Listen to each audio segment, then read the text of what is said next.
हम लोग डिस्कस कर रहे थे, पूछता है कि ग्लोबल फाइनेंशियल क्राइसिस अगर नेक्स्ट टाइम होता है तो what should be the response of the government of India, क्या होना चाहिए। तो अब इस तरह के जो फाइनेंशियल, गवर्नमेंट के पास प्राइमरीली मैक्रो इकोनॉमिक सिचुएशन को कंट्रोल तो इंटायरली नहीं कर सकती है कोई एक कंट्री, बट उसको अफेक्ट करने के लिए, थोड़ा बहुत रेगुलेट करने के लिए, थोड़ा बहुत डायरेक्शन देने के लिहाज से कुछ सर्टेन पॉलिसीज अडॉप्ट करती है। उसमें से जो मेन पॉलिसीज हैं वो मॉनेटरी पॉलिसीज हैं, जिस क्या उसके टूल्स हैं इसके बारे में भी आप लोग डिटेल पढ़ेंगे आगे, अनिवार्य होगा, कुछ हम लोग भी डिस्कस करेंगे। फिस्कल पॉलिसीज होते हैं, जो बजट रिलेटेड पॉलिसीज होते हैं, टैक्सेशन एक्सेट्रा। एक्सचेंज रेट से रिलेटेड पॉलिसीज होती हैं, जिसका कि आप सभी ने सुना होगा कि appreciation, depreciation, devaluation etcetera. Trade से रिलेटेड पॉलिसीज होती हैं, क्योंकि ये हमारे ट्रेड जो पॉलिसीज हैं ये हमारे मनी के, करेंसी के डिमांड और सप्लाई को अफेक्ट करता है। तो इन सारे पॉलिसीज के माध्यम से मैक्रो इकोनॉमिक जो सिनेरियो है उसको गवर्नमेंट, किसी भी कंट्री की गवर्नमेंट थोड़ा बहुत रेगुलेट और डायरेक्ट करने का प्रयास करती है। अब इसके बहुत सारे कंपोनेंट्स हैं, बहुत सारे डायमेंशंस हैं। जो कुछ भी इसमें जब डिटेल पढ़ेंगे और जब आंसर करने का प्रयास करेंगे आप लोग, तो उसमें डेफिनेटली अटेम्प्ट होना चाहिए और ये सारे लिंकेजेस समझ में आएंगे। तो अभी फिलहाल यही कि क्वेश्चंस हमारे आ कहां से रहे, किस प्रकार के आ रहे हैं। अगेन 50 नंबर क्वेश्चन, कल भी थोड़ा बहुत डिस्कस किए थे कि अगर आप 1 लाख रुपए कैश विड्रॉ करते हैं किसी बैंक से अपने खाते से, what would be the impact on the aggregate money supply in the economy. तो मनी बैंकिंग से रिलेटेड है आपका, जो अभी जिस चैप्टर को आप डिस्कस कर रहे हैं एनसीईआरटी का, उसी से रिलेटेड कॉन्सेप्ट है। मे बी एनसीईआरटी के आधार पे, के चैप्टर के आधार पे भी आप हो सकता है कि आंसर कर लें या लिटिल मोर जानने की आवश्यकता हो, but this is related to the money supply and money demand.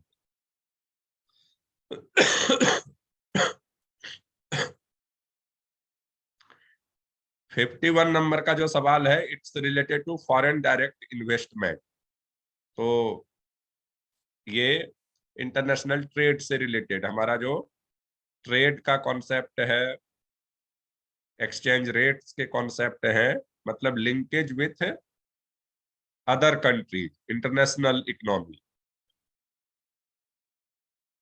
जिसका कि एक इंपॉर्टेंट टॉपिक रहता है हमेशा ही फॉरेन डायरेक्ट इन्वेस्टमेंट। तो उससे रिलेटेड कॉन्सेप्ट है, उसके जो डायमेंशन है। 52 नंबर का जो सवाल है, again international trade, directly international trade के जो हमारे एट्रीब्यूट्स हैं उसके बारे में पूछा है।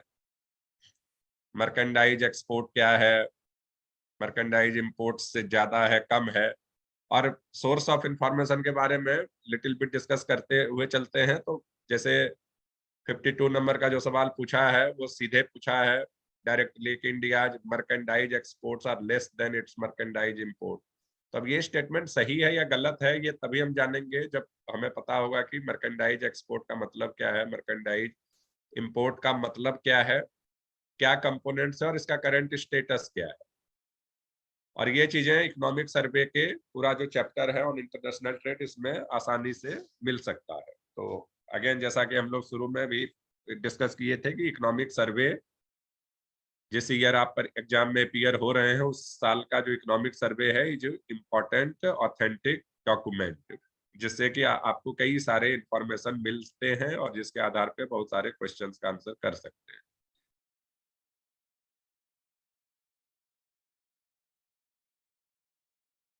फिफ्टी थ्री नंबर का जो सवाल है, ये मुझे लगता है कि है समथिंग इकोनॉमिक्स से रिलेटेड, इंटरनेशनल इकोनॉमिक कोई टर्म होगा उस समय। बट मोर और लाइक करंट अफेयर्स भी है। West Texas intermediate sometimes found in news refer to a grade of crude oil, bullion, rare earth elements, uranium। होगा कुछ करंट अफेयर्स का उस समय। तो इकोनॉमिक सेंस के जो टर्म्स हैं जो करंट अफेयर्स में आते हैं, तो न्यूज़पेपर से हमें रोज कुछ वैसे ट्रिकी टर्म्स को चूज करने चाहिए, खासकर जो बिजनेस पेज पे या इकोनॉमी के पेज पे रहता है, जो भी पेपर आप फॉलो करते हैं। 54 नंबर का जो सवाल है, in the context of Indian economy non financial debt includes. तो अगेन फाइनेंशियल मार्केट से रिलेटेड हमारा सवाल है।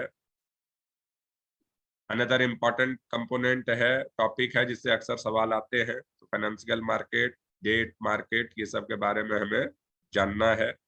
एनसीईआरटी में बहुत डिटेल में इंफॉर्मेशन नहीं मिल पाएगा, तो इसके लिए बियॉन्ड उसके भी हमें पढ़ने की आवश्यकता होगी। 55 नंबर का जो सवाल है,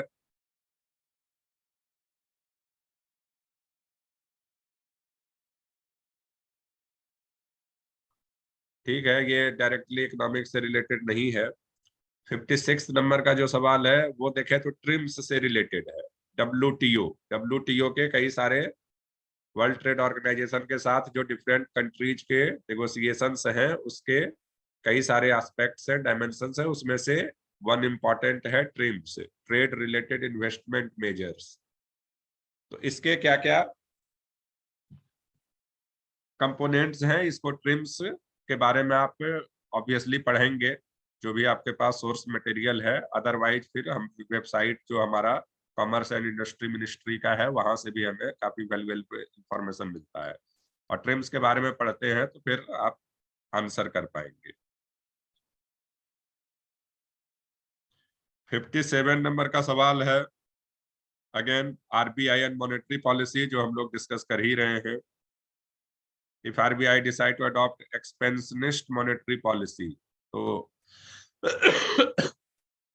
विच of the following would it not do, क्या काम वो नहीं करेगी।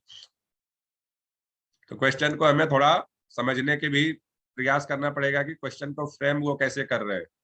अब एक तरफ वो पूछ रहे हैं कि if RBI decides to adopt an expansionist monetary policy,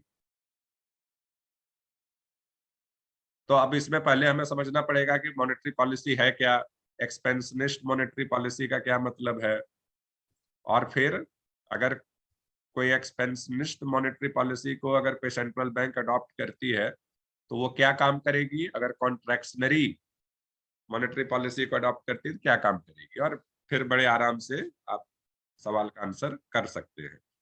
तो पॉइंट ये है कि आरबीआई और मॉनेटरी पॉलिसी इंपॉर्टेंट टॉपिक है। 58 नंबर का सवाल, Indian economy after 1991 economic liberalisation consider the following statement. 1991 very important date है, ईयर है हमारे पूरे इकोनॉमिक हिस्ट्री में। आप सभी अगर कुछ लोग पढ़े होंगे तो थोड़ा बहुत इसके बारे में आइडिया होगा, क्योंकि जिसको कि हम opening up the economy towards the international regime कह सकते हैं, उसमें हम थोड़ा ज्यादा एग्रेसिवली इसमें आए थे, and that's why it is considered one of the important event in the economic history of India. उसके क्या इम्पैक्ट्स रहे थे, इटसेल्फ ये आपका ह्यूज टॉपिक है, बट इसके जो मेन इसके इम्पैक्ट्स रहे थे उसके बारे में, और उसका बाद में क्या ट्रेंड रहा था। तो जैसे हमने कहा था कि मिश्रा एंड पुरी या दत्त एवं सुंदरम का जो इंडियन इकोनॉमिक्स का जो बुक है, उसमें पूरा ये 1991 के जो इकोनॉमिक रिफॉर्म से हुए थे, liberalisation and globalisation and privatisation का जो कॉन्सेप्ट आया था, एलपीजी, तो उसके क्या इम्पैक्ट्स रहे पिछले, अब तो लगभग 30 सालों का हिस्ट्री हुआ है उस इवेंट के बाद। तो प्राइमरीली क्या उसके आउटकम रहे, क्या ट्रेंड रहा डिफरेंट सेक्टर्स पे, उसके बारे में हमें जानना इम्पोर्टेंट रहेगा, क्योंकि ये डेट हमेशा के लिए इम्पोर्टेंट है हमारे recent economic history.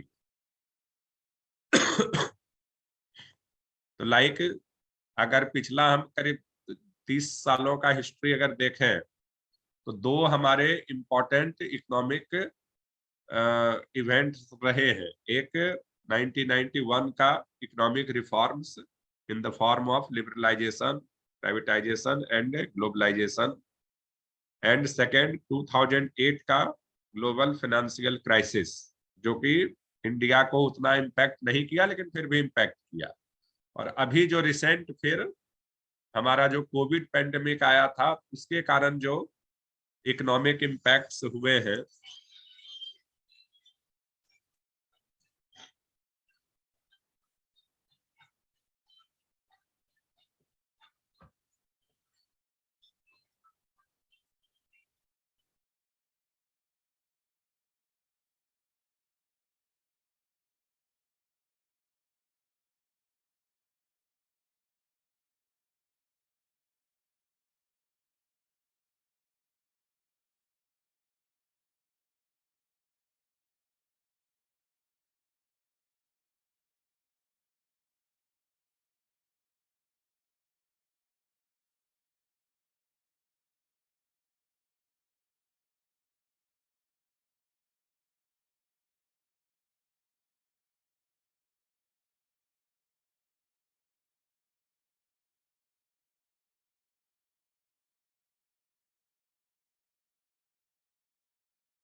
Next 58 and then 59 का सवाल देखते हैं। इसमें again short term credit delivery to agriculture sector, district central cooperative banks. तो cooperative banks and district level central cooperative banks के क्या फंक्शंस हैं? तो लाइक बैंकिंग सिस्टम में हम पढ़ते हैं, again it is related to money and banking. Banking system में हमारे दो इम्पोर्टेंट बैंक्स होते हैं, खासकर जो इंडियन कॉन्टेक्स्ट में अगर बात करें, one is the commercial banks, another is the cooperative banks. तो कोऑपरेटिव बैंक्स के क्या फंक्शंस हैं बेसिकली, वो हमें जानना है। तो बैंकिंग सिस्टम के पार्ट के रूप में तो ये सवाल आसानी से हो जाना चाहिए। साइबर इंश्योरेंस फॉर इंडिविजुअल्स उस समय रहा होगा, इंश्योरेंस से रिलेटेड सवाल के रूप में मे बी करंट अफेयर्स का भी पार्ट होगा। 2020 में एक सवाल है ये। तो अब इसको इंश्योरेंस जो हमारे रिलेटेड कॉन्सेप्ट्स हैं या चैप्टर्स होंगे उसमें मे बी मेंशन हो सकता है, अदरवाइज फिर as a part of current affairs के रूप में हम इसको ट्रीट कर सकते हैं। 61 नंबर का जो सवाल है, एग्रीकल्चर सेक्टर में what do we mean by public investment in agriculture. Again अगर मिश्रापुरी या दत्तसुंदरम का एग्रीकल्चर चैप्टर पढ़ते हैं तो उसमें कि what is the meaning of investment in agriculture definitely मिलना चाहिए, मिलेगा ही तो हम उसके बेसिस पे अटेम्प्ट कर सकते हैं। What is 62? What is the importance of the term interest coverage ratio of a firm in India? तो फर्म लेवल जो कल हम लोग डिस्कस कर रहे थे कि माइक्रो इकोनॉमिक्स कितना इंपॉर्टेंट है, तो कुछ सवाल उसमें हमारे इंडिविजुअल लेवल पे, इधर एट कंज्यूमर लेवल या फर्म लेवल के जो डिसीजंस हैं, उनके जो मैकेनिज्म है, वर्किंग है, उससे रिलेटेड कॉन्सेप्ट आ सकते हैं। तो like that 62। 63 price of rice in India को कौन सा अफेक्ट करता है? Which are the factors? MSP and like that other. तो आप कोई भी कमोडिटी के प्राइस को डिटरमिन कौन कौन से फैक्टर करते हैं इकोनॉमी में, and rice is the one of the important serial जिसको कि लगभग मुझे लगता है कि 80-90% पॉपुलेशन ईट करता है, डे टू डे कंजम्पशन है इसका। One of the most important serial, rice, wheat etcetera. तो इसके प्राइस कैसे डिटरमिन होते हैं, मे बी अदर कमोडिटीज का। तो इसके बारे में हमें जानने की आवश्यकता होगी। अगेन प्राइस का जो चैप्टर है बेसिक, तो प्राइस कैसे डिटरमिन होता है कमोडिटी का, and then at aggregate level. तो ये एनसीईआरटी में आपको आसानी से मिल जाएगा, बट मे बी हमें लिटिल मोर उसके बियॉन्ड जाने की आवश्यकता पड़ेगी ही। तो बहुत भी एकदम डेप्थ में जाने की आवश्यकता नहीं है, लेकिन एक एनसीईआरटी के बेसिक कॉन्सेप्ट्स के बाद इकोनॉमिक सर्वे या अदर जो सोर्सेस ऑफ इंफॉर्मेशन है उसके बारे में हमें factors affecting the prices of important commodities के बारे में जान सकते हैं। नेक्स्ट 64 में ट्रेड विथ इंटरनेशनल ट्रेड के कुछ स्टेटमेंट्स दिए हुए हैं, like trade with Nepal, trade with Indo Sri Lanka trade, Indo Nepal trade, और कुछ स्टेटमेंट्स के बारे में कि सही है गलत के पूछा है। 65 G20 के मेंबर्स कौन कौन है, straight forward question, but again GS का भी करंट अफेयर्स टाइप भी है, बट मे बी थोड़ा बहुत इकोनॉमिक्स से भी रिलेटेड है। किसान क्रेडिट कार्ड स्कीम काफी इंपॉर्टेंट है, और आजकल कई सारे सेक्टर्स में इस स्कीम को डे टू डे प्रमोट किया जा रहा है। हम लोग अभी भी देखते हैं as a part of job also कि लगभग किसान क्रेडिट कार्ड स्कीम्स को ज्यादा कवरेज मिले, ज्यादा लोग इसके बेनिफिट लें, इसके लिए गवर्नमेंट का काफी पुश है। तो किसान क्रेडिट का अभी जो प्रीलिम्स का जो सिलेबस है उसमें भी है इंपॉर्टेंट सोशल सेक्टर इनिशिएटिव्स। तो it can be considered as one of the important socio-economic initiative by the government of India। किसान क्रेडिट स्कीम ये क्या है इसके बारे में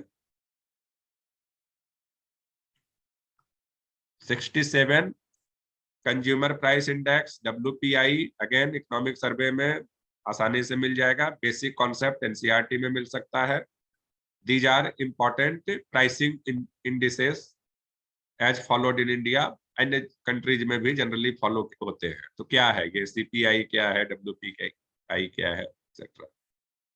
तो इतने सवाल इकोनॉमिक्स से डायरेक्टली इनडायरेक्टली रिलेटेड है। तो हमने इसमें 2020 के क्वेश्चंस का आप एनालिसिस करेंगे तो इससे ये समझ में आएगा कि मोस्टली क्वेश्चंस हमारे कहाँ से आ रहे हैं। क्वेश्चंस लगभग वही है, मॉनेटरी पॉलिसी, इंटरनेशनल ट्रेड,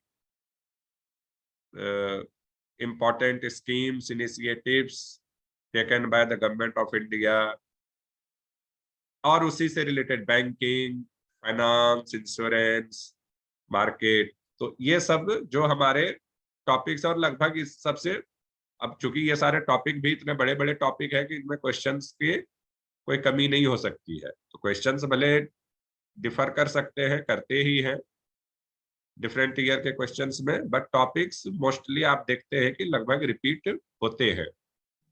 और इसीलिए इन सारे टॉपिक और उससे रिलेटेड कॉन्सेप्ट्स का हमें पहले अच्छे से कमांड करने की आवश्यकता होनी चाहिए और उस पर हमारा ज्यादा फोकस होना चाहिए। तो 3-4 जो हम अगर देखें, निष्कर्ष निकालें, तो budget, money banking, monetary policy,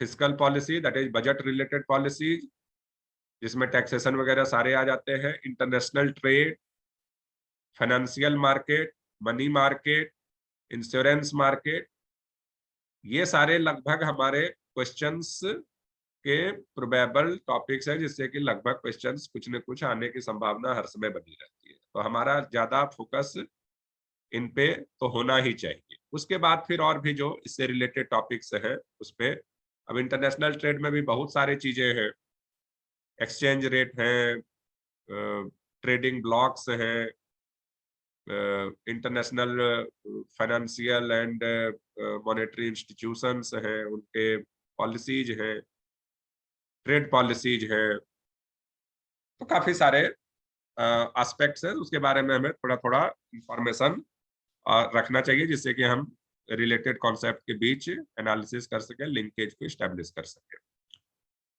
और ये सारे फिर हमारे मेंस के प्रिपरेशन में भी यूजफुल हुआ है, क्योंकि लगभग ये सारे टॉपिक्स वहां पे भी आपको मिल ही जाएंगे। तो again going back to monetary money banking and monetary policy वाला कॉन्सेप्ट, तो होपफुली आप सभी लोग इसको फॉलो करना शुरू कीजिए। चैप्टर्स जो है एनसीईआरटी का जो डिस्कस कर रहे थे, थर्ड चैप्टर, तो इसमें मोटा मोटी कल डिस्कस कर चुके थे। अभी थोड़ा सा इसको और आगे बढ़ाते हैं, ताकि जब आप लोग इसके थ्रू जाएं तो लिटिल मोर अंडरस्टैंडिंग डेवलप हो। तो कल हम लोग ये कर रहे थे कि मनी बेस्ड इकोनॉमी अब इज द रियलिटी, और हम एक एडवांस्ड इकोनॉमिक सिस्टम में रहते हैं, काफी कॉम्प्लिकेटेड इकोनॉमिक सिस्टम में रहते हैं, जिसमें money is the integral part of the economic system day to day life. Even तो इसका कोई अपना ओन वैल्यू नहीं है, एक पीस ऑफ पेपर है, लेकिन इसके वैल्यूज हैं, फंक्शंस हैं, और चूंकि ये वैल्यूएबल है इसलिए इसके डिमांड भी है। डिमांड क्या क्या है, तो हम लोग कल देख रहे थे कि 3 प्राइमरीली वर्क है जिसके लिए कि इसका डिमांड किया जाता है एज ए ह्यूमन बीइंग के द्वारा। और डिमांड करता कौन है, तो इकोनॉमिक एजेंट्स ऐसा नहीं कि केवल ह्यूमन बीइंग ही करता है मनी का डिमांड, फर्म्स भी कर सकते हैं, इंस्टीट्यूशंस भी कर सकते हैं, और ह्यूमन बीइंग भी कर सकते हैं, गवर्नमेंट भी कर सकती है, गवर्नमेंट भी एक इंस्टीट्यूशन है। तो एक ट्रांजैक्शन मोटिव था, डे टू डे ट्रांजैक्शन करने के लिए। दूसरा प्रिकॉशनरी मोटिव था कि प्रेजेंट ट्रांजैक्शन के लिए हमें इमीडिएट रिक्वायरमेंट नहीं है, but maybe after 1 day, after few hours हमें इसकी आवश्यकता पड़ सकती है, which we don't know, sometimes we know, sometimes we don't know. But उस कंटिजेंसी को फुलफिल करने के लिए हमें immediate liquid medium of exchange चाहिए, तो हम उसको करेंसी को अपने पास रखते हैं, that is precautionary motive. And the third is the speculative motive. Speculative motive के बारे में थोड़ा सा डिटेल आप लोग पहले पढ़िए, फिर डिस्कस करेंगे कि इसमें में भी बहुत सारे तरह के स्पेकुलेटिव मोटिव्स हो सकते हैं। लैंड परचेज हो सकता है, शेयर परचेज हो सकता है, स्टॉक मार्केट परचेज हो सकता है, जिससे कि हमें, हमारे पास करेंसी है, हम कहीं इन्वेस्ट करते हैं और फिर हमें उससे ये एक्सपेक्टेशन रहता है कि हम उससे कुछ बेनिफिट, प्रॉफिट अर्न कर सके। उस मोटिव को फुलफिल करने के लिए ही हम मनी का डिमांड करते हैं, क्योंकि मनी में वैल्यू है, it is store of value. वो केवल पीस ऑफ करेंसी पेपर नहीं है, उसका वैल्यू है, उसमें सम वैल्यू स्टोर्ड है, जितने मूल्य का वो करेंसी है। तो दीज आर द डिमांड्स। अब जो कल हम लोग डिस्कस कर रहे थे कि प्राइमरीली हम सप्लाई ऑफ मनी को तो रेगुलेट कर सकते हैं, डिमांड को बहुत ज्यादा नहीं कर सकते हैं, because it affects the human behaviour, और ह्यूमन बिहेवियर को कंट्रोल करना इतना आसान नहीं है। ये बात सही है, थोड़े बहुत टूल्स को अडॉप्ट करके थोड़ा बहुत ह्यूमन बिहेवियर को भी टू स्मॉल एक्सटेंट कोशिश किया जा सकता है इफेक्ट करने का, बट जितना आसानी से हम मनी सप्लाई को इम्पैक्ट कर सकते हैं उतना आसानी से हम इसमें नहीं कर सकते। लेकिन फिर भी जैसे स्पेकुलेटिव डिमांड है, इसमें थोड़े बहुत पॉलिसी चेंजेस के माध्यम से गवर्नमेंट कोशिश कर सकती है, सरकारें या जो इंस्टीट्यूशंस हैं लाइक आरबीआई, जो रिस्पॉन्सिबल है फॉर मॉनेटरी मार्केट मैनेजमेंट, वो कर सकती है। कैसे कर सकती है उसके बारे में थोड़ा बहुत चर्चा करेंगे, बट मोस्टली जो हमारा पूरा फोकस रहता है कि हम सप्लाई को आसानी से कर सकते हैं, क्योंकि वो हमारे हैंड में है, the hand in the hand of the central bank और गवर्नमेंट, जिसको आसानी से रेगुलेट किया जा सकता है। और अगर सप्लाई को भी अगर हम रेगुलेट करते हैं तो इनडायरेक्टली वो डिमांड को कहीं ना कहीं इम्पैक्ट करता है, क्योंकि अगर सप्लाई ही नहीं होगा तो फिर डिमांड ऑटोमेटिकली उसके कम हो जाएंगे। या अगर हमें डिमांड बढ़ाने की आवश्यकता है तो अगर हम सप्लाई बढ़ाएंगे तो डिमांड भी ऑटोमेटिकली थोड़ा बहुत बढ़ेगा। तो now going back to NCERT का जो चैप्टर है, तो मनी डिमांड के बाद जब मनी सप्लाई की बात आती है तो मनी सप्लाई में हमारा दो मुख्य सिस्टम है। अब मनी सप्लाई से अब सबसे पहले बेसिक डिस्क्रिप्शन में आपको यह समझना पड़ेगा कि मनी, एक तो हमारे पास क्वाइन है दैट इज मनी, दूसरा करेंसी है दैट इज मनी।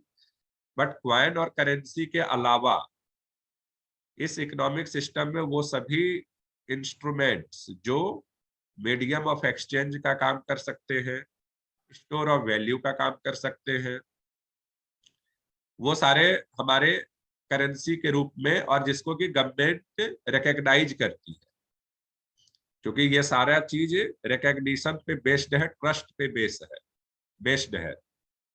हम किसी को, पूरे जनता करेंसी को मानती है इसलिए क्योंकि उसका बैकिंग है गवर्नमेंट के द्वारा, और उसको उसमें ट्रस्ट है। अगर ट्रस्ट उसमें से खत्म हो जाए, गवर्नमेंट बैकिंग खत्म कर दे, लाइक हैपेंड ड्यूरिंग डीमोनेटाइजेशन, कि 500 रुपए की करेंसी को गवर्नमेंट ने बैक करने से मना कर दिया कि अब ये मीडियम ऑफ एक्सचेंज या स्टोर ऑफ वैल्यू के रूप में काम नहीं करेगा, तो गवर्नमेंट की बैकिंग खत्म हो गई, तो इसलिए धीरे धीरे वो जनता का ट्रस्ट भी उस पर नहीं रहा, और उसका फिर वो जस्ट पीस ऑफ पेपर हो गया, उसका कोई एक्सचेंज वैल्यू नहीं रह गया, कोई स्टोर वैल्यू नहीं रह गया। तो ये हमें थोड़ा सा सोचने की आवश्यकता है, और आप पढ़ेंगे तो समझ में आएगा कि क्वाइन और करेंसी के अलावा वो कौन कौन सी चीजें हैं जो मीडियम ऑफ एक्सचेंज या स्टोर ऑफ वैल्यू के रूप में काम करती है इन the economy, which has the backing of the government and which has the trust of the people। और ये सारे चीजें जो इस क्राइटेरिया को फुलफिल करती है, that can be considered as the part of the money in the economy. और इसीलिए मनी सप्लाई जो है इकोनॉमी में, इन सारे चीजों का समेशन होता है, और इसके कई सारे वैरायटीज है जो कि ब्रीफली इसमें मेंशन है आगे के बॉक्स में। But the first point of this money supply is the central bank, क्योंकि करेंसी को वही प्रिंट करती है। तो एक बार वो करेंसी को अगर प्रिंट कर देती है तो मनी सप्लाई के लिए एक बेस क्रिएट हो जाता है, और उसके बाद फिर उसके आधार पे बिल्डअप करके मनी सप्लाई आगे बढ़ सकता है। To primary institutions responsible for money supply in the economy, एक सेंट्रल बैंक है जो मनी सप्लाई के लिए बेस तैयार करती है, और फिर commercial banks. Commercial banks deposit और लेंडिंग एक्टिविटी के द्वारा मनी सप्लाई को इंश्योर करती है, बढ़ाती है, घटाती है। क्यों बढ़ाती घटाती है? क्योंकि कॉमर्शियल बैंक्स का काम है, बैंकिंग सिस्टम का मुख्य काम यही है, to facilitate, to work as a medium between depositors और लेंडर्स। क्योंकि ये बड़ा वास्ट इकोनॉमी है, हजारों करोड़ों लोग यहाँ रहते हैं, तो एक कोई सेंट्रल प्लेस होना चाहिए, कोई ऑथेंटिक प्लेस होना चाहिए जहां पे कि डिपॉजिटर्स अपना डिपॉजिट जमा कर दें और जो लेंडर्स है वो वहां से अपना लोन ले लें। और कमर्शियल बैंक्स का मुख्य काम ये है, हालांकि अब और भी बहुत सारे काम हो गए हैं, इंश्योरेंस वगैरह भी करने लगे हैं, बाकी चीजें भी करने लगे हैं, बट मुख्य काम कमर्शियल बैंक्स का यही है, डिपॉजिट लेना और लेंड करना। और इस डिपॉजिट लेंडिंग के माध्यम से ही वो मनी को क्रिएट करते हैं। और मनी क्रिएशन का क्या है? जो आपका डिमांड डिपॉजिट है, चेक वगैरह है, ये सारे these are the forms of money in the economy created by the commercial banks. Central bank केवल करेंसी को प्रिंट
तो कॉमर्शियल बैंक्स मनी क्रिएट करती है by primarily lending and deposit activity. इसके बारे में आप लोग इसको चैप्टर को पढ़िएगा, अगर कहीं कोई कंफ्यूजन होगा तो विल डिस्कस मोर। अब इसमें एक क्वेश्चन आता है कि मनी क्रिएट करती है, बेस क्रिएट करती है central bank by printing the currency, और commercial banks primarily lending activities के द्वारा उस मनी सप्लाई को और ऐड करती है। बट इसमें लिमिट क्या है? क्या ये एंडलेस एक्टिविटी हो सकती है मनी सप्लाई का? What are the tools of regulation? इसको कंट्रोल कैसे किया जा सकता है, रेगुलेट कैसे किया जा सकता है? तब इसमें क्वेश्चन आता है कि what are the limits to credit creation, और फिर कॉन्सेप्ट ऑफ मनी मल्टीप्लायर आता है, और फिर tools to regulate the money supply in the economy. तो जैसा कि हमने देखा कि सेंट्रल बैंक करेंसी को प्रिंट करती है, और वो जो प्रिंटेड करेंसी है that is the base for the money creation in the economy by the commercial banks and other entities. But other commercial banks और अदर एंटिटीज को मनी क्रिएट करने का कोई छूट नहीं है, मैंने एंडलेस नहीं कर सकती है। उसके लिए सर्टेन रेगुलेशंस है as determined by the government और the central bank. Money regulation primarily is the responsibility of the central bank। तो सेंट्रल बैंक सर्टेन एक्टिविटीज के द्वारा, रेगुलेशंस के द्वारा उस पे रेगुलेशन करती है, लिमिट तय करती है, कंट्रोल करती है। और ये सारे जो एक्टिविटीज है ये दो पार्ट में डिवाइडेड है। One part is called the quantitative measures and another part is called the qualitative measures.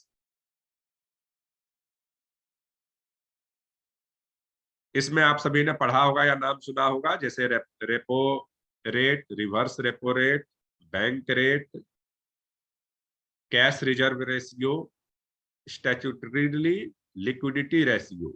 ये सारे जो कॉन्सेप्ट्स हैं इसके माध्यम से central bank money creation by commercial banks को रेगुलेट करती है।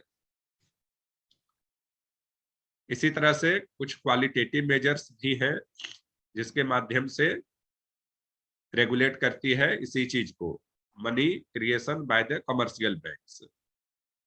अब इन सब के बारे में थोड़ा सा लिटिल ऑफ एनसीईआरटी में बहुत ब्रीफ दिया हुआ है, जिसके बारे में आप हो सकता है कि नहीं हो। तो अब इसके बारे में डिटेल जानने के लिए हमारे पास ऑप्शन क्या है? तो एक ऑप्शन हमारे पास है कि आप जैसे मिश्रापुरी या दत्त सुंदरम का चैप्टर पढ़िए, रिजर्व बैंक ऑफ इंडिया। तो रिजर्व बैंक ऑफ इंडिया एक पूरा चैप्टर है उसमें, तो उसमें बड़े अच्छे से दिया हुआ है हर चैप्टर के हर फंक्शंस के बारे में।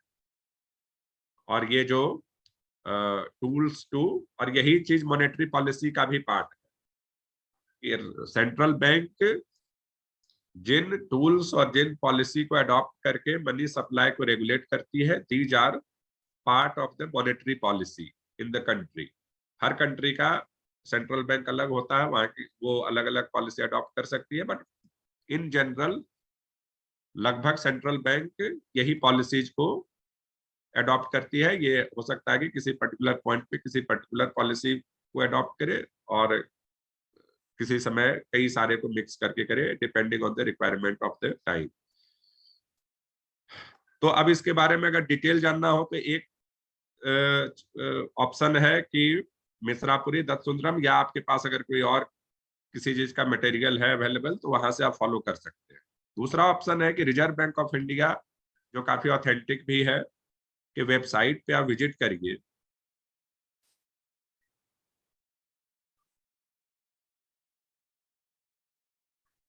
और इसमें फिर आपको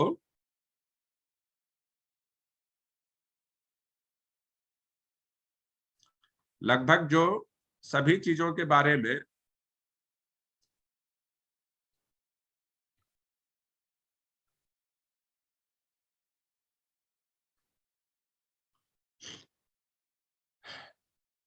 लगभग जो आरबीआई के जो फंक्शंस हैं और जो हमारे रेगुलेटरी रोल है आरबीआई जो सेंट्रल बैंक कैसे ये कमर्शियल बैंक पे रेगुलेट करती है, और किस प्रकार से ये जो डिफरेंट कॉन्सेप्ट्स हैं of monetary policy, like bank rate, repo rate, reverse repo rate etcetera, तो ये सारी चीजें हैं क्या, what are the meaning of these terms, and how Reserve Bank of India regulates the money supply in the economy by following these steps, इन सारे tools को।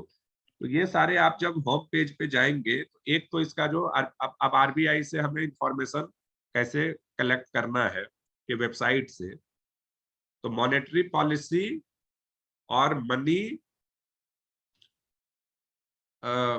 Money market in the economy के बारे में सबसे ऑथेंटिक जो information आपको मिलता है वो रिजर्व बैंक ऑफ इंडिया के वेबसाइट में के सर्टेन सेक्शंस को फॉलो करने से। तो एक जो इसका बहुत इंपॉर्टेंट पार्ट है वो FAQ। तो आप रिजर्व बैंक ऑफ इंडिया के वेबसाइट को जाएंगे rbi.org.in, उसके बाद इसमें FAQ का सेक्शन जाएंगे, जो इसको सबसे नीचे में आप स्क्रॉल डाउन करेंगे तो FAQs लिखा हुआ है, उस पर आप क्लिक करेंगे तो इसमें बहुत सारे आपको FAQs मिलता है, कई सारे। इसमें से जो हमारे इंपॉर्टेंट जो FAQs है इसको हम अभी लिस्ट करके ग्रुप पे शेयर कर देंगे, उसको आप अगर फॉलो करेंगे तो आपको इसमें काफी डिटेल मिल जाएगा आरबीआई के रोल के बारे में, आरबीआई के फंक्शंस के बारे में, और भी बहुत सारी चीजें जैसे गवर्नमेंट सिक्योरिटीज के बारे में, गवर्नमेंट बॉन्ड्स के बारे में, and many other thing, priority sector lending क्या है उसके बारे में। तो बहुत सारे चीज लगभग मतलब जो हम इधर उधर कई जगहों से पढ़ते हैं वो सारा का एक यहाँ पे पूरा आपको एक जगह से एक जारी रूप से मिल जाएगा। तो मॉनेटरी पॉलिसी के बारे में हमें आरबीआई के वेबसाइट के जो FAQ सेक्शन है उसको हमें थोड़ा सीरियसली फॉलो करना चाहिए फॉर द ऑथेंटिक डॉक्यूमेंट। बाकी जैसे ये reverse repo rate, bank rate वगैरह हमेशा चेंज होता रहता है, तो इसके बारे में भी आपको अगर इंफॉर्मेशन आसानी से यहाँ पे मिल जाता है। पॉलिसी अभी करेंट क्या चल रहा है, हमारे पॉलिसी रेट्स, तो वो सारे चीजें यहाँ पे लिस्टेड रहती है, उसको हम ये कर सकते हैं। मॉनेटरी पॉलिसी जैसे आप वेबसाइट पे जाएंगे, आरबीआई के वेबसाइट पे राइट साइड में सबसे पहले मॉनेटरी पॉलिसी मेंशन्ड है। आप मॉनेटरी पॉलिसी आप जैसे क्लिक करेंगे पूरा उसमें डिटेल्स है कि मॉनेटरी पॉलिसी का मतलब क्या है, आरबीआई मॉनेटरी पॉलिसी कैसे इंश्योर करती है, क्या क्या उसके एस्पेक्ट्स हैं मॉनेटरी पॉलिसी के, तो सारा लगभग उसमें मेंशन किया हुआ है। कुछ कुछ चीजें जो ज्यादा लेंथी चीजें हैं उसको आप छोड़ सकते हैं, इसमें भी कोशिश करेंगे कि आपका हेल्प करने का कि क्या क्या इसमें से छोड़ा जा सकता है। इसी तरह से फाइनेंशियल मार्केट के बारे में भी यहाँ पे डिटेल दिया हुआ है। तो हमारा जो दो मुख्य मार्केट है, एक मनी मार्केट और एक दूसरा फाइनेंशियल मार्केट। तो फाइनेंशियल मार्केट से भी हमारा क्या तात्पर्य है, अगेन हम चाहे तो मिश्रापुरी या दत्त सुंदरम के किसी बुक में जाके पढ़ सकते हैं उसके डिटेल के बारे में। उसमें भी कोई है नहीं, लगभग इंफॉर्मेशन वो सब भी यही इसी सबसे लेते हैं, या अगर आपको डायरेक्टली अगर लगता है कि एकदम से हम आरबीआई के ऑथेंटिक वेबसाइट पे जाके हम अगर देखें तो आई थिंक उसमें भी कोई बुराई नहीं है, वो काफी ऑथेंटिक इंफॉर्मेशन यहाँ से मिलेगा जिसको कि आपको और कहीं से फॉलो करने की आवश्यकता नहीं होनी चाहिए।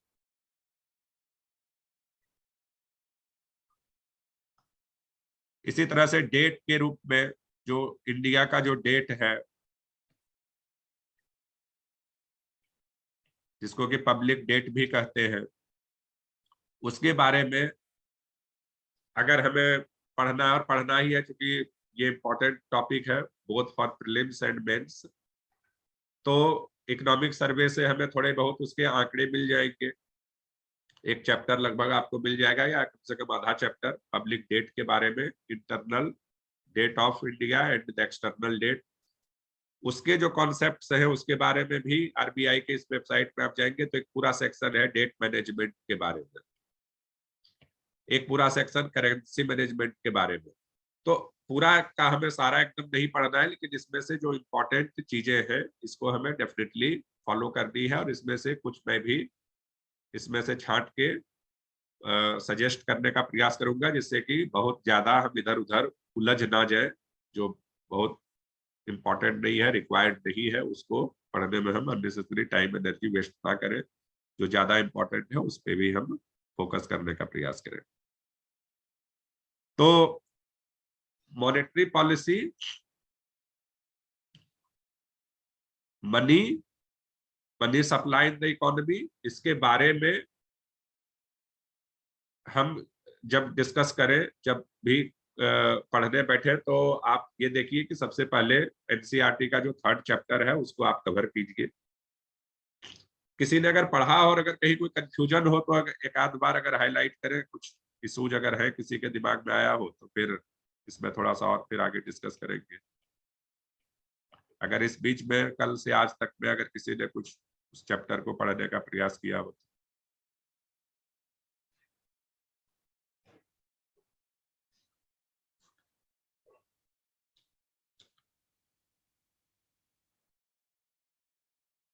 मेरा इसमें सुझाव ये है कि एनसीईआरटी का ये जो 3rd चैप्टर है मैक्रो इकोनॉमिक्स का, मनी एंड बैंकिंग, इसको कम से कम 2 से 3 बार पढ़िए। और मुझे लगता है कि उसका हर पैराग्राफ, हर ऑलमोस्ट हर सेंटेंस में ही कुछ ना कुछ इंफॉर्मेशन है which can become a part of the question directly indirectly, और एटलीस्ट कुछ कॉन्सेप्ट को वो बिल्ड करेगा। उसके लास्ट में जो सवाल है, जैसे अगर एनसीईआरटी का ही सवाल देखते हैं, और ये मैं बता दूं कि ये बड़ा मतलब एक बेसिक इंट्रोडक्शन है। अगर आप एनसीईआरटी का जो मनी बैंकिंग चैप्टर है regarding money supply in the economy, regarding money market, financial market, monetary policy का एक बहुत ब्रीफ इंट्रोडक्शन दिया है उसमें। उसके आधार पे आप सिविल सर्विस के क्वेश्चन को अटेम्प्ट नहीं कर पाएंगे। तो उसके ऊपर आपको फिर क्या, तो या तो इकोनॉमिक सर्वे से उसको सप्लीमेंट करना पड़ेगा, फर्स्ट पॉइंट। और इकोनॉमिक सर्वे में आपको प्राइस के ऊपर, इन्फ्लेशन के ऊपर, मॉनेटरी पॉलिसी, इस सब के ऊपर एक एक चैप्टर ऑलमोस्ट है। तो जो हमारा करेंट डेटा है उसके बारे में तो वहां से मिल जाएगा, लेकिन जो कॉन्सेप्ट्स है उसके बारे में या तो आप टेक्स्ट बुक को फॉलो कीजिए, और टेक्स्ट बुक को फॉलो करना ही चाहिए, एक बार तो करना ही चाहिए, बट जो फिर वेबसाइट्स है कंसर्न्ड इंस्टीट्यूशंस के, तो monetary policy responsibility central bank, reserve bank of India का है, इंडिया के लिए। तो ये पूरे मॉनेटरी पॉलिसी के बारे में यहाँ से आपको पर्याप्त इंफॉर्मेशन मिल सकता है, जिससे कि आप उसको एनालिसिस करके, स्टडी करके और फिर क्वेश्चन का अटेम्प्ट कर सकते हैं। तो हम इसमें जैसे एनसीईआरटी का अगर क्वेश्चन देखें, एनसीईआरटी का चैप्टर देखें,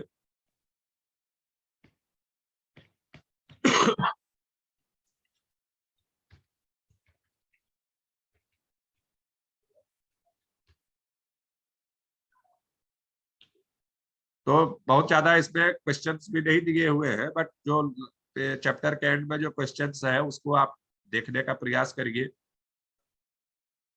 ये जो टर्म्स है जो लिस्ट किए हुए रहते हैं समरी के बाद, चैप्टर का जो समरी है उसके बाद जो टर्म्स लिखे रहते हैं, उसमें आप उसको भी आप एक बार पढ़ने का, जानने का प्रयास करिए कि है क्या। और ये सब आपके दिमाग में होना चाहिए, जैसे बार्टर एक्सचेंज है, मनी है, unit of account, bonds, liquidity trap, legal tender, broad money, reserve deposit ratio, money multiplier, open market operations, cash reserve ratio, reverse repo rate, double coincidence of wants, medium of exchange, store of value, rate of interest, flat money, fiat money, narrow money, currency deposit ratio, high powered money, lender of last resort, bank rate, repo rate. ये सारे हैं की concept जो ऐसे ये list किया है, but मुझे लगता है कि इसका दुगना और होगा कम से कम, उसमें से और हम छांट के निकाल सकते हैं जो एनसीईआरटी का वो चैप्टर है। ये सारे आपके इंपॉर्टेंट टर्म्स है जिसके बारे में हमें डीप नॉलेज होना चाहिए। इसके बाद 8-10 सवाल है, वो सवालों को भी आपको सॉल्व करने का प्रयास करना चाहिए। Like what are the instruments of monetary policy of RBI, what is money multiplier, what are the functions of a commercial bank. ये जस्ट बेसिक अंडरस्टैंडिंग के लिए कि आप मॉनेटरी पॉलिसी और मनी सप्लाई मनी बैंकिंग के बारे में आपको अंडरस्टैंडिंग हुआ ही नहीं, but this is not sufficient. तो इसके बियॉन्ड फिर आपको आगे जाना है, बट इतना तो आप पहले करेंगे तभी आप आगे बढ़ने में बेहतर तरीके से सफल हो पाएंगे। अब इस मनी बैंकिंग के बारे में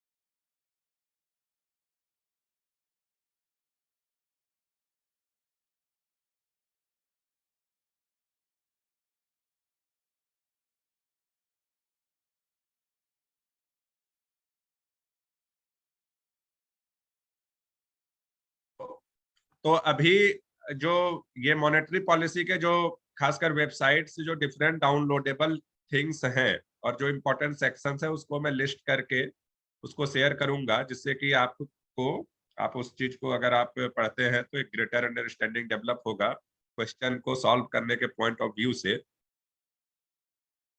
और डेफिनेटली आप इम्प्रूवमेंट फील करेंगे ग्रेजुअली जैसे उसको आप फॉलो करना शुरू करेंगे। तो नेक्स्ट जो चैप्टर हमारा रहेगा इसके बारे में हम और डिटेल डिस्कस करेंगे, प्रोवाइडेड दैट कि आप सभी लोग एक बार पढ़ते हैं और इसमें जो क्वेश्चंस अगर अंडरस्टैंडिंग में दिक्कतें होती हैं तो आप या तो ग्रुप पे या जब क्लास लेते हैं उस समय अगर आप मेंशन करते हैं कि हाँ हमसे ये सवाल सॉल्व नहीं हो पा रहा है in spite of reading, NCERT भी हमने पढ़ लिया, इकोनॉमिक सर्वे का भी कंसर्न सेक्शन को हमने देख लिया, आरबीआई का वेबसाइट या टेक्स्ट बुक भी पढ़ लिया, फिर भी सवाल सॉल्व नहीं हो पा रहा है, वो स्टेज आना नहीं चाहिए। बट ठीक है, हो सकता है, या फिर ऐसा भी हो सकता है कि हम कोई कॉन्सेप्ट पढ़ रहे हैं like monetary policy, bank rate, repo rate, reverse repo rate, 2 बार पढ़े 3 बार पढ़े फिर भी समझ में नहीं आ रहा है कि क्या है इसका कॉन्सेप्ट।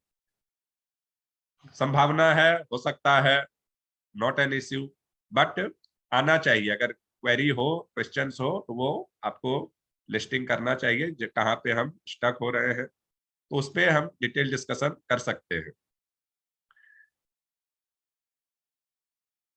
इसके बाद फिर अगर हम नेक्स्ट चैप्टर की बात करें जिसका कि बेसिक इंट्रोडक्शन अगर हम जाएंगे तो एनसीईआरटी का जो 4th चैप्टर है that talks about the determination of income and employment in the economy. तो ये फिर बात करता है एग्रीगेट डिमांड की। तो इकोनॉमी में एग्रीगेट डिमांड का क्या मतलब है, फिर उसमें फिर उसके कंपोनेंट्स क्या क्या है एग्रीगेट डिमांड के, कंजम्पशन है, इन्वेस्टमेंट है, गवर्नमेंट एक्सपेंडिचर है एंड रिलेटेड कॉन्सेप्ट, तो इसके बारे में फिर ये कर सकते हैं। फिर ये सेक्टर्स मॉडल की बात करता है कि इकोनॉमी मैक्रो इकोनॉमिक जो कॉन्सेप्ट्स हैं वो बेस्ड ऑन सर्टेन मॉडल्स है। मॉडल का मतलब है कि इकोनॉमी में सेक्टर्स कितने हैं, 2 सेक्टर इकोनॉमी हो सकता है, 3 सेक्टर इकोनॉमी हो सकता है, 4 सेक्टर इकोनॉमी हो सकता है। इसका क्या मतलब है इसके बारे में भी ब्रीफली डिस्कस करेंगे।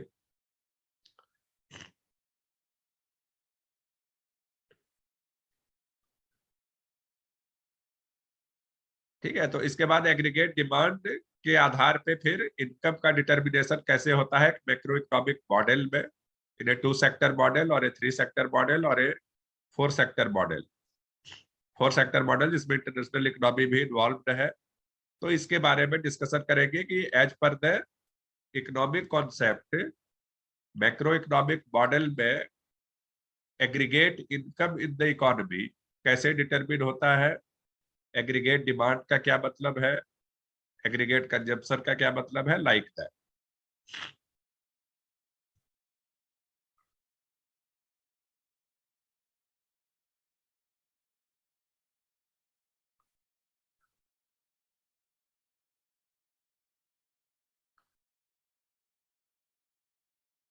तो primarily this chapter is about aggregate demand और income determination in the economy, उसके क्या कॉन्सेप्ट्स है, रिलेटेड कॉन्सेप्ट्स क्या है, इसके बारे में हम लोग चर्चा करेंगे ब्रीफली,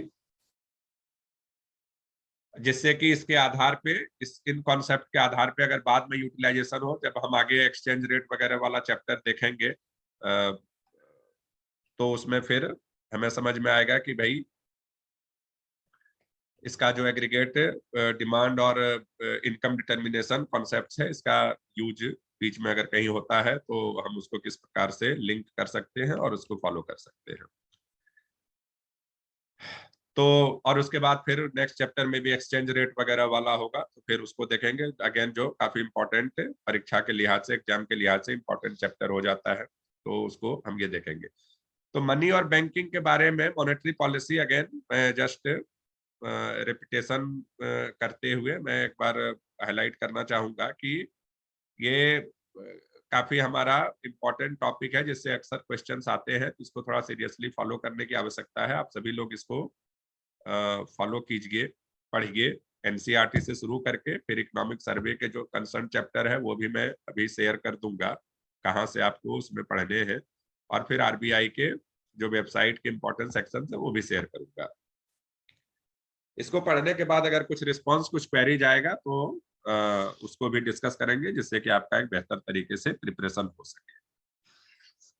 तो मनी बैंकिंग के बारे में एक प्रारंभिक जो चर्चा है, एक जो मतलब अति प्रारंभिक हम कह सकते हैं, एक rough and crude discussion, description मैं कह सकता हूं कि यही है। अब हमें इससे आगे जाना है, इस पे बिल्ड करना है। आप सभी लोगों को इसके बारे में अगर कहीं कोई क्वेरी हो, कुछ कंफ्यूजन हो, सर्टेन ऑब्जर्वेशंस हो, तो बिल्कुल शेयर कीजिए, जिससे कि हम इसको थोड़ा सा आगे कर सके। और आप लोगों को करना इसलिए इम्पोर्टेंट है कि एग्जाम आप लोगों को देना है, इस बात को हमेशा ध्यान पर रखिए, ईच वन ऑफ यू। तो आपको मतलब लड़ाई आपकी ही है। तो ये सारे सवाल, अब इकोनॉमिक्स में अगर 10 या 15 सवाल आते हैं तो इसमें से मैक्सिमम सवाल को हम किस प्रकार से कैप्चर कर सकते हैं, इसके लिए जुटना है। तो सभी आप सभी लोग सीरियसली इसको, क्वेश्चंस को एनालिसिस करते हैं, प्रीवियस ईयर क्वेश्चंस को, और फिर उसके आधार पे अपना स्ट्रेटजी तय करते हैं। तो फिर एक कॉन्फिडेंस लेवल बढ़ेगा, एक कमांड डेवलप होगा, और फिर हम बेहतर तरीके से परफॉर्म कर पाएंगे।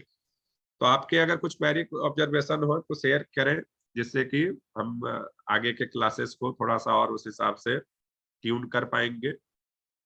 अदरवाइज अभी कर सकते हैं, ग्रुप पे शेयर कर सकते हैं एज डिस्कस्ड अर्लियर, और फिर तब हम उसमें आगे बढ़ेंगे। बट क्वेश्चंस को आंसर करने के लिए कोशिश करना इंपॉर्टेंट है। आप लाख पढ़ते रहिए, लाख डिस्कस करते रहिए, धीरे धीरे क्वेश्चन की तरफ नहीं जाएंगे, और क्वेश्चन की तरफ तभी आप जा पाएंगे जब आप पढ़ना शुरू करते हैं तेजी से। Any response from anyone?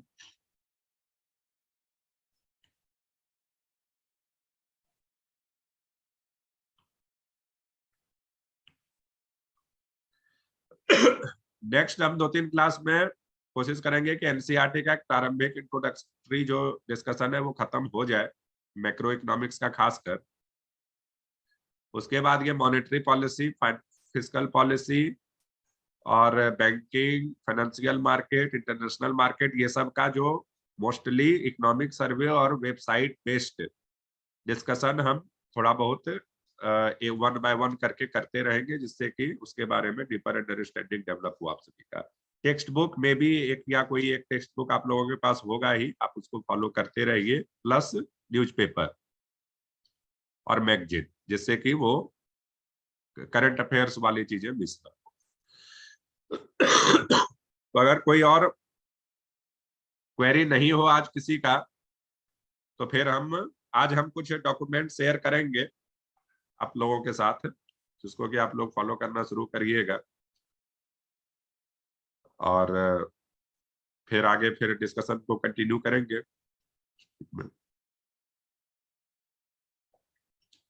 तो आज का क्लास फिर क्लोज करते हैं।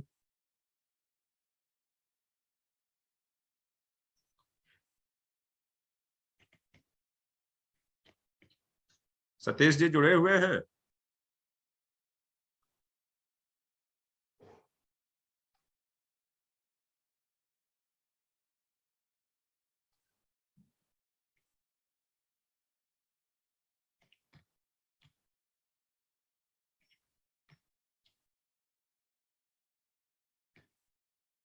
तो सभी को धन्यवाद। आप सभी लोग इसको फॉलो कीजिए, पढ़ना शुरू करिए, फिर हम लोग डिस्कस करेंगे नेक्स्ट क्लास में। आगे डिस्कशन को बढ़ाएंगे और पुराने जो कॉन्सेप्ट जिस पे डिस्कशन किए हैं उस पे भी कुछ क्वेरीज आएंगे, कुछ क्वेश्चंस आएंगे, तो उसको डील करने का प्रयास करेंगे। ठीक है, thank you. Thank you sir.